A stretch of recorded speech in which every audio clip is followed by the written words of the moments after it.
Jeans pant. ঘটনার শুরু 1824 সালে ক্যালিফোর্নিয়ার এক জায়গায়, যেখানে জেমস মার্শাল নামের এক লোক সোনা খুঁজে পেয়েছিলেন। খবরটা শোনার পর দেশ-বিদেশ থেকে 3 লক্ষেরও বেশি মানুষ সোনার খোঁজে ছুটে এসেছিল।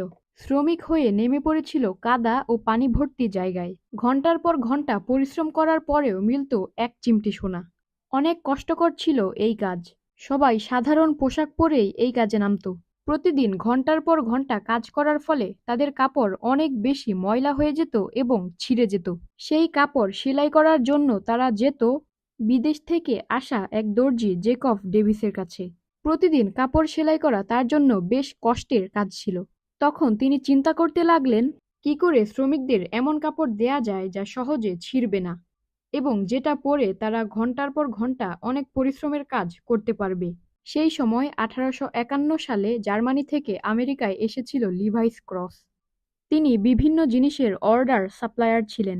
1953 সালে তিনি স্যান ফ্রান্সিসকোতে চলে যান ব্যবসা দাঁড় করানোর জন্য। জার্মানিতে রং ও কাপড়ের ব্যবসা ছিল তার।